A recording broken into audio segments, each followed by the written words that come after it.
जय हिंद साथियों। मेरा नाम शिवम जाजौरिया है और मैं आपको यहाँ पर ब्रह्मांड को पढ़ाने के लिए आया हूँ। जैसा कि हम लोगों ने लास्ट लेक्चर में पढ़ा था ब्रह्मांड के बारे में, तो ब्रह्मांड की जो बेसिक जानकारी है वो मैंने लास्ट क्लास में दी थी। अगर किसी ने वो मेरा लेक्चर नहीं देखा है तो एक बार जाके देख ले, ताकि उसे ये लेक्चर अच्छे से समझ में आ जाए।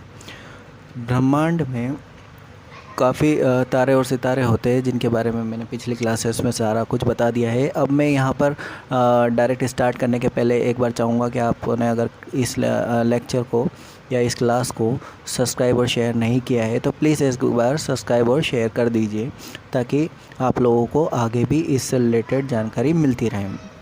यहाँ पर हम देखें तो ब्रह्मांड जो है, ब्रह्मांड काफ़ी सारे तारे और सितारों से भरा हुआ होता है। पिछली बार जैसा कि हम लोगों ने समझा था कि ध्रुव तारा जो होता है वो नॉर्थ डायरेक्शन को शो करता है। तो यहाँ पर देखिए कुछ तारों का समूह जो होता है वो हमें रात को आसमान में देखने को मिलता है। जैसे कि यहाँ पर हमें देखने को मिल रहा है, ये जो सप्तऋषि का जो एक कॉम्बिनेशन है ये देखने को मिल रहा है। इसमें आगे की तरफ जो सितारे होते हैं ये केवल सांकेतिक तारे के तौर पर दिखते हैं, और यहाँ पर अगर हम देखें तो एक ध्रुव तारा दिखता है जो कि एक हमेशा उसी डायरेक्शन में और उसी जगह पर हमें हमेशा देखने को मिलता है। अगर हम उत्तर डायरेक्शन को पता करना चाहते हैं और रात का समय है और हमें डायरेक्शन के बारे में कुछ भी समझ में नहीं आ रहा है, तो हम इसकी बेसिस पे यहाँ पर पता कर सकते हैं कि उत्तर डायरेक्शन किस तरफ है। नेक्स्ट हम आते हैं कि सूर्य से दूरी के आधार पर ग्रह किस प्रकार से स्थित रहते हैं। तो यहाँ पर हमें एक मॉडल बताया गया है। तो इसमें जो सबसे पहले बुध होता है, फिर आपका शुक्र आता है, पृथ्वी और मंगल ग्रह। उसके बाद में आपको ये उल्का पिंड दिखते हैं जो कि सूर्य के चारों ओर अपने सूर्य की परिक्रमा करते रहते हैं। तो सूर्य यहाँ पर केंद्र में दिखाई देता है।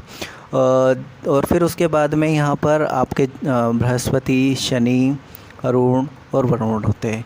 अब यहाँ पर इनकी दूरी के आधार पर दिखाया गया है। तो ऐसा नहीं है कि ये केवल 700 या फिर 2880 ऐसा है। यहाँ पर अगर हम देखें तो जो दूरी है वो एक को यहाँ पर 10 मिलियन से डिनोट किया गया है। अब हम आगे बढ़ते हैं। यहाँ पर दो टाइप के ग्रह होते हैं, एक आंतरिक ग्रह और एक बाहरी ग्रह। तो आंतरिक ग्रह की लिस्ट में हमने मंगल ग्रह तक 4 ग्रह देखे हैं। तो बुध, शुक्र, पृथ्वी और मंगल। बुध जो है 88 दिन लेता है सूर्य के एक पूरे चक्कर लगाने में, और अपनी अक्ष पर वो एक पूरा घूमने में 59 डेज़ लेता है। अगर हम शुक्र ग्रह की बात करें तो वो 255 दिन लेता है सन की एक पूरी परिक्रमा करने में, लेकिन खुद की अक्ष की वो एक बार घूमने में 243 दिन लगाता है। ऐसे ही अगर पृथ्वी को देखें तो पृथ्वी 365 दिन लगाती है सूर्य की परिक्रमा करने में, लेकिन अगर अपने घूर्णन की बात करें कि अपने अक्ष पर कितने दिन में घूम जाती है तो वो एक दिन में घूम जाती है। अगर चंद्रमा की हम बात करें तो पृथ्वी का एक चंद्रमा होता है, मंगल ग्रह के 2 चंद्रमा होते हैं। वो सूर्य की परिक्रमा करने में 687 दिन लगाता है, मतलब 687 डेज़ लेता है। अगर हम अपने अक्ष की बात करें तो वो अपने अक्ष की जो घूर्णन है वो एक दिन में पूरी कर लेता है। ऐसे ही हम आगे बढ़ते हैं, बाहरी ग्रह को देखते हैं। तो यहाँ पर बाहरी ग्रह क्या होते हैं, जो सूर्य से ज़्यादा दूरी पर होते हैं और ये गैस और तरल से बने होते हैं। अगर हम बृहस्पति को देखें तो बृहस्पति 11 साल 11 महीने लगभग लेता है सूर्य की परिक्रमा करने में, मतलब लगभग 12 साल लेता है। अगर हम ये बात करें कि वो अपने अक्ष पर घूर्णन कितने टाइम में करता है, तो 9 घंटे और 56 मिनट में वो अपने अक्ष पर घूर्णन कर लेता है। लगभग 53 इसके चंद्रमा होते हैं। अगर हम शनि की बात करें तो शनि जो है वो 29 साल 5 महीने में अपने सूर्य की एक परिक्रमा को पूरा करता है, और अपने अक्ष का जो घूर्णन है वो 10 घंटे और 40 मिनट में पूरा कर लेता है। अगर हम चंद्रमा की बात करें तो इसमें एनसीईआरटी के हिसाब से 53 चंद्रमा दिखाए गए हैं, लगभग 53। अगर यूरेनस की बात करें, यूरेनस जिसे आप अरुण कहते हैं, सूर्य के चारों ओर की जो परिक्रमा है वो 84 साल में पूरी करता है। ऐसे ही हम देखें कि वो अपने अक्ष की घूर्णन को 17 घंटे और 14 मिनट में पूरा करता है। लगभग इसके चंद्रमा की संख्या 27 होती है, ऐसे ही नेपच्यून जो कि वरुण होता है, उसके आप बात करें तो 164 साल पूरे लेता है वो सूर्य की परिक्रमा करने में, और 16 घंटे 7 मिनट लेता है वो अपने अक्ष की घूर्णन करने में, और चंद्रमा की संख्या इसमें 13 बताई गई है एनसीईआरटी में। तो अगर हम सौरमंडल की बात करें तो इसमें सूर्य होता है, 8 ग्रह होते हैं, उपग्रह होते हैं, और कुछ अन्य खगोलीय पिंड होते हैं जैसे कि क्षुद्र और उल्का पिंड। ये सब मिलकर सौरमंडल का निर्माण करते हैं। ऐसे जैसे हम सौर का नाम देते हैं, है ना। इसमें मुख्य क्या होता है, सूर्य होता है। सूर्य क्या होता है कि सूर्य एक केंद्र में स्थित है जो इसके अंदर अपने आप में विस्फोट होते रहते हैं, जिससे ऊर्जा जो ऊष्मा के तौर पर बाहर निकलती जाती है ना। और वो सूर्य जो है पृथ्वी से लगभग 15 करोड़ किलोमीटर दूर है, ठीक है। अगर हम ग्रहों की बात करें तो ग्रह जो सूर्य से दूरी की बेसिस पे अगर व्यवस्थित करें तो यहाँ पर हम एक इंग्लिश की लाइन होती है, my very efficient mother just served us nut.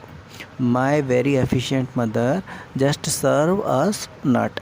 तो माई तो एम से हो गया मर्क्यूरी, वी से हो गया वीनस, ई से हो गया अर्थ, एम से हो गया मार्स, जे से हो गया जुपिटर, एस से हो गया सैटर्न, यू से हो गया यूरेनस, एन से हो गया नेपच्यून।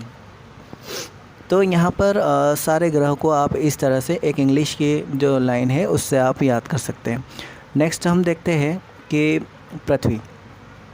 पृथ्वी के बारे में तो ज़्यादा कुछ बताने का आगे जो क्लासेस है उनमें आएगा, लेकिन अभी हम दो चीज़ें यहाँ पर समझ लेते हैं कि पृथ्वी में जल, भूमि और गैसेस, ये 3 चीज़ें हैं। एक पर्यावरण भी है जिसकी बेसिस पे यहाँ पर जीवन संभव है। तो पृथ्वी जो है वो एक चपटे प्रकार की होती है, गोल नहीं होती पृथ्वी, ठीक है। अगर हम इसके उपग्रह की बात करें तो चंद्रमा इसका उपग्रह होता है, और यह हमारी पृथ्वी से लगभग 84,000 किलोमीटर दूर ये पृथ्वी से होता है। अगर हम मास की बात करें, मतलब वज़न की बात करें, तो अगर हमारी पृथ्वी पे जो 6 किलो का होगा वो वहाँ पर 1 किलो का होगा। ऐसा कुछ चंद्रमा पर ग्रेविटेशन के कारण होता है, वो हम आगे की क्लासेस में पढ़ेंगे। नेक्स्ट हम आते हैं कि यहाँ पर क्षुद्र ग्रह क्या होते हैं। क्षुद्र ग्रह जो होते हैं वो छोटे छोटे तारों के ग्रह के उपग्रह के अतिरिक्त असंख्य छोटे पिंड जो होते हैं वो सूर्य के चारों ओर परिक्रमा करते रहते हैं। जैसे कि हमने अभी बात करी थी आंतरिक और बाहरी ग्रह, उन दोनों के बीच में जो परिक्रमा सूर्य की करते रहते हैं उन्हें हम क्षुद्र ग्रह कहते हैं।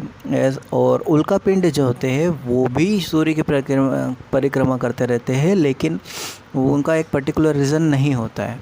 वो कुछ किसी भी जगह पर जा सकते हैं, उनकी कोई बाउंडेशन नहीं है। वो बहुत सी बार तो पृथ्वी के पास बहुत नज़दीक होके भी गए हैं, और जब भी वो पृथ्वी के ऊपर अगर बाय चांस गिर जाते हैं तो विनाश होना निश्चित है। तो इस प्रकार से उल्का पिंड होते हैं वो विस्फोट का काम करते हैं। अब आगे की क्लासेस में इसको और डिटेल में पढ़ेंगे। तो आज के लिए सिर्फ इतना ही। अगर आपको ये लेक्चर समझ में आया हो तो आप इस चैनल को सब्सक्राइब करिए, शेयर करिए और लाइक करिए, ताकि आगे भी मैं इस तरह की वीडियो बना सकूं, उसके लिए मुझे मोटिवेशन मिलता रहे। तो आज के लिए धन्यवाद। जय हिंद। आपका दिन शुभ हो, मंगलमय हो, और आप ऐसे ही अपनी जो तैयारी है उसको कंटिन्यू रखें।